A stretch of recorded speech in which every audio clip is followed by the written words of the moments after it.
우리 같이 말씀 보겠습니다. 우리 지난주에 이어서 우리 사도행전 2장 1절부터 4절까지 말씀 보고자 합니다. 오순절날이 이미 이르매 그들이 다같이 한 곳에 모였더니 호련히 하늘로부터 급하고 강한 바람 같은 소리가 있어 그들이 앉은 온 집에 가득하며 마치 불의 혀처럼 갈라지는 것들이 그들에게 보여 각 사람 위에 하나씩 임하여 있더니 그들이 다 성령의 충만받고 성령이 말하게 하심을 따라 다른 언어로 말하기를 시작하니라. 아멘.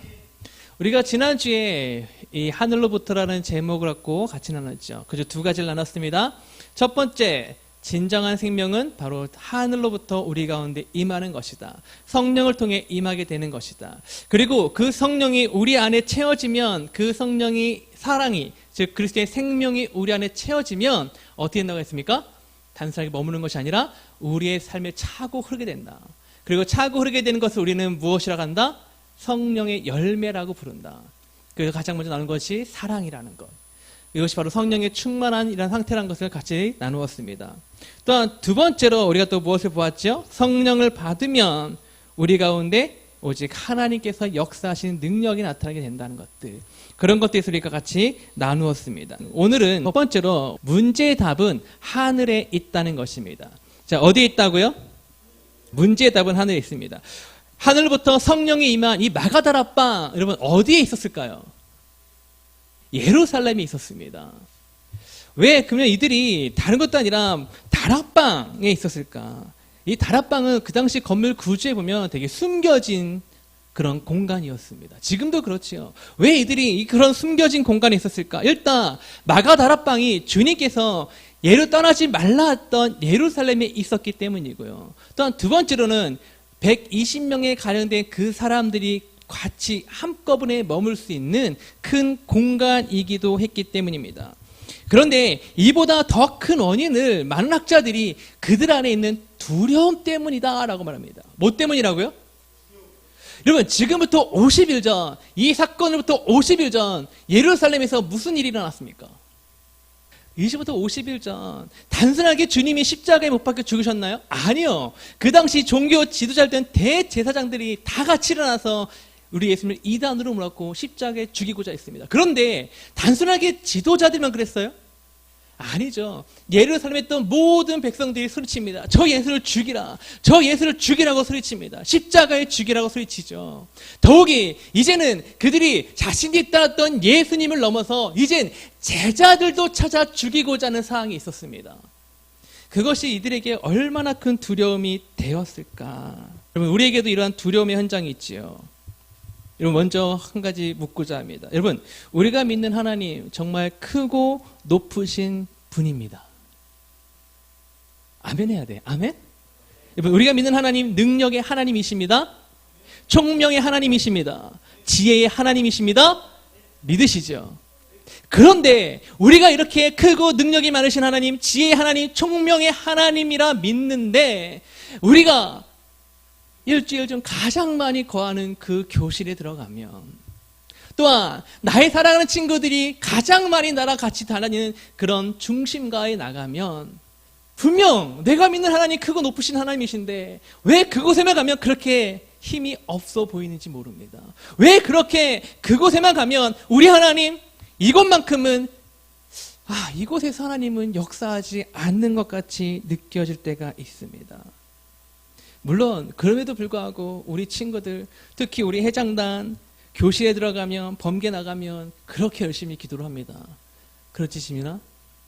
하나님 오늘도 내가 학교 생활을 시작합니다. 내가 오늘도 학원 생활 시작합니다. 하나님 이곳에서 하나님의 지혜와 총명을 하나님을 드러낸 자가 되게 해 주시옵소서 라고 우리 지민이가 기도를 합니다.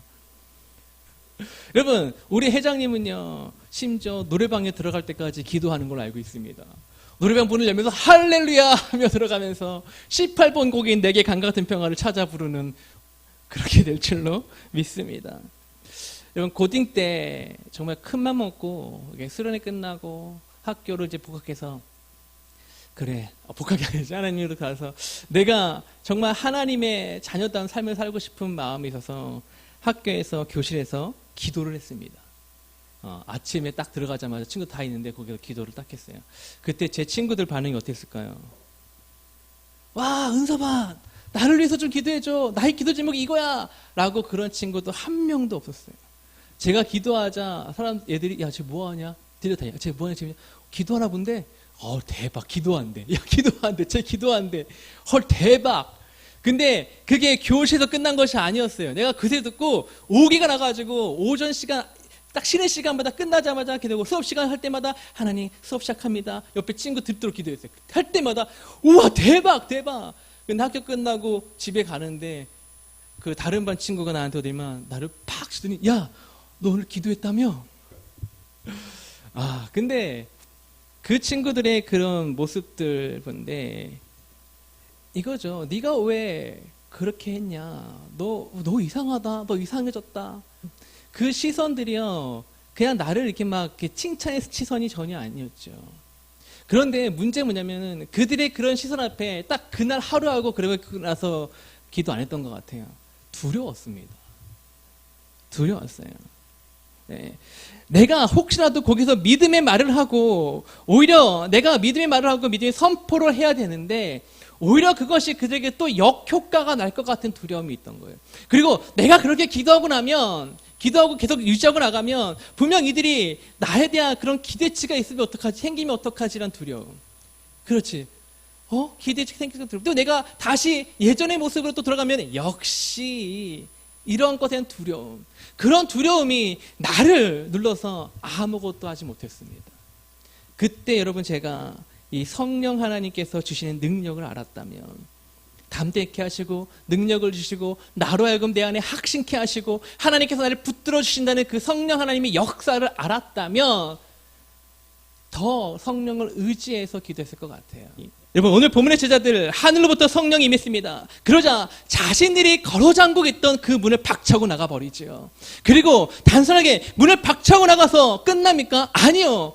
이제는 자신들에게 있어서 그 예수라는 이름은요, 이젠 죽음의 이름이 되었을 것 같이 느껴진 상황이었습니다. 이제 그 이름을 말하면 그 사람들의 시선이 어떻게 변할지 두려움의 현장이 자신들 앞에 있는 상황이었습니다. 근데 그럼에도 불구하고 이들은 예수님을 외쳤다라고 성경은 말하고 있죠.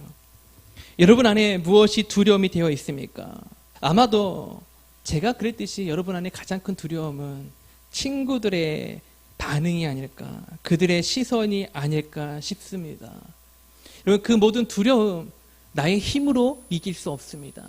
그래서 성령 하나님께서 우리 안에 계속적으로 확신을 주셔야 돼요. 계속적으로 우리 안에 그 마음의 두려움을 무너뜨리는 것들을, 우리 마음의 두려움을 하나님께서 무너뜨리는 역사가 있어야 된다고 성경 말하고 있습니다. 이 은혜를 사모한 우리가 되기를 소망합니다. 다 같이 한번 외쳐볼까요? 성령이여 무너뜨려 주옵소서. 성령이여 이 두려움을 무너뜨려 주옵소서. 할렐루야. 여러분, 그렇게 간구하고 나갑시다. 그렇다고 여러분, 지금 당장 이제 개학이 이제 열흘도 안 남았더라고요. 열흘에 여러분 교실에 들어가면서 애들 만나면서 애들아 할렐루야 안녕 이러라는 거 아니에요. 이때 당시에 예수님의 이름을 강하게 선포할 수밖에 없던 것은 이제 교회가 시작되는 때였습니다. 그래서 그 교회가 바로 예수라는 그분을 통해서 이루어지고 있음을 알리기 위해서 예수라는 이름을 적극적으로 선포해야 될 때였죠. 하지만 한국 사회에서는 이미 교회가 바로 예수를 통해서 이루어지는 공생을 다 알고 있어요. 그럼 어떻게 되냐? 이제 우리가 해야 될 것은 그리스도인 다음을 보여줘야 됩니다. 하나님의 자녀들 다음을 보여줘야 됩니다. 그리고 그것을 위해서 필요한 것이 바로 나를 향한, 나의 변화를 향한 그 친구들의 시선을 이길 수 있는 담대함과 용기입니다. 여러분, 성령 하나님께서 우리에게 그러한 담대함과 용기를 주시기를 소망합니다. 아멘. 여러분, 그렇다고 단순하게 우리 성령께서 담대함만 주십니까? 성경은 그렇게 말하지 않지요. 내 삶을 움켜쥔 모든 문제의 답이 하늘에 있다고 말씀하고 있습니다. 네, 성령의 충만함 받으면 지혜의 문이 열릴 줄로 믿습니다. 아멘. 비전의 문이 열릴 줄로 믿습니다. 총명의 문이 열릴 줄로 믿습니다. 여러분의 함께 하시는 하나님을 확신케 되는 역사, 그 안에 자유함을 누리게 되는 역사가 있을 줄로 믿습니다. 두 번째로 여러분, 그리스도인은 하늘에 속하여 자는 자들이라고 오늘 성경은 말하고 있습니다. 누가는 본문 3절에서 불의 혀처럼 갈라지는 것들이 각 사람 위에 하나씩 하나씩 임하였다. 다시 말하면 각 사람 위에 성령이 개별적으로 그 사람에게 하나씩 하나씩 임하였다라고 성경은 말하고 있습니다. 여러분, 성령의 충만을 받는 것, 성령을 받는 것은 그 사람이 받아서 되는 것이 아닙니다. 그 사람만 받아서 되는 것이 아닙니다. 성령은 내가 받아야 하는 줄 믿습니다. 성령은 내가 받아야 하는 것입니다. 믿으시죠? 아멘. 성령은 내가 받아야 하는 것입니다. 하나님께서 이렇게 기록하게 되신 이유, 각 사람 위에 하나씩 하나씩 그 불의 혀가 임하였다고 말씀하신 이유, 바로 하나님께서 여러분 한 사람 한 사람이 성령 받기를 원하셨다는 것이지요. 많은 친구들이 성령을 받으면, 은혜를 받으면 하나님을 위해 뭔가를 해야 될 것 같은 그런 부담감을 갖습니다. 내가 은혜를 받으면 뭔가 크게 변화될 것 같고, 뭔가 내가 포기하고 엄청난 것을 포기하고 엄청난 것을 해야 될 것 같은 부담감을 갖지요. 그러나 여러분, 성령 하나님께서 우리 가운데 오신 가장 근본적인 목적은 저와 여러분들이 어디에 속했으며 하나님이 나와 어떤 관계인지를 알려주고자 하심입니다. 성령이 우리 가운데 오신 가장 큰 목적은 저와 여러분의 정체성을 위해서라는 것이지요. 여러분은 여러분 스스로를 어디에 속한 자라고, 나의 생명은 무엇이라고, 나의 나됨은 이것이라고, 나의 삶의 지지는 이거라고 생각하십니까? 성령께서 그것을 변화시켜 주시는 거예요. 성령께서 아니다, 너는 하늘에 속하여 이 땅을 사는 자들이다. 너는 하늘에 계신 하나님을 아빠, 아버지라 부르며 이 땅에 하나님의 도우심을 받고 살아가는 하나님의 자녀들이라는 확신을, 그 정체성을 성령 하나님께서 먼저 우리 가운데 확립해 주신다는 것입니다. 여러분, 그 정체성이 확립되어지는 은혜가 우리 가운데 있기를 소망합니다. 그렇기 때문에 여러분, 성령을 받지 않으면 하나님을 아버지라 부를 수 없고 그리스도의 사랑도 깨달을 수 없다고 합니다. 하나님과 상관없는 사람이라고 하지요. 그래서 내가 성령 받았다는 것은 궁극적으로 내가 하나님의 것으로 구별되었다라는 뜻이지요. 그리고 또한 한 성령 하나님께서, 그 아버지께서 내 삶을 책임져 주시고 나와 함께 하시며 내가 그의 이름을 부르고 간구하며 내가 하늘을 향해 나의 도움을 구하며 성령께서 우리 안에 확신과 삶의 길을 열어주실 것이라는 그 능력으로 우리 가운데 거하신다는 것. 여러분, 이 믿음 저와 여러분의 것이 되어지기를 소망합니다. 이 은혜를 위해 지속적으로 기도하는 우리가 되어지기를 소망합니다. 말씀을 마치고자 합니다. 제가 이 설교를 준비하면서 가장 제 마음에 간절히 사모했던 것 한 가지는 딱 두 글자입니다. 확신. 따라해볼까요? 확신입니다. 정말 저뿐만 아니라 우리 사랑하는 친구들이, 우리 선생님들이 그 안에 강한 확신이 있길 소망합니다. 내가 하나님의 자녀라는 확신. 내가 간구하고 기도하면 하나님이 반드시 나를 도와주고 이끌어 줄 거라는 그 확신. 여러분, 그 확신이 우리의 것이 되어지기를 소망합니다. 이를 위해 오신 분이 바로 성령 하나님이라고 하십니다. 성령을 받으면 하나님에 대한 확신이 내 삶을, 내 마음을 가득 채워지고 내 삶의 구체적인 열매로 우리로 하여금 하나님을 어떤 순간에도 붙잡게 하신다. 성경은 말하고 있습니다. 여러분, 이 강한 확신으로 살아가는 우리가 되어지기를 소망합니다. 여러분 삶 속에 하늘의 문이 열리는 역사가 있길 소망합니다. 우리 시간 다 같이 찬양할 때, 또한 기도할 때, 하나님 나를 향한 그 하늘의 문 열어주시옵소서. 내 삶에 하늘의 문 열려주시옵소서. 그로 말미암아 그 어떤 순간에서도 내 안에 있는 강한 확신, 나는 하나님의 자녀라는 확신, 내가 간구하고 도와며 내가 간구하고 기도하면 하나님이 나를 이끌어주시고 함께 하실 것이라는 그 확신 속에서 이 땅을 살아가는 자가 되게 하여 주시옵소서. 그런 저와 여러분 되어지기 소망합니다. 아멘.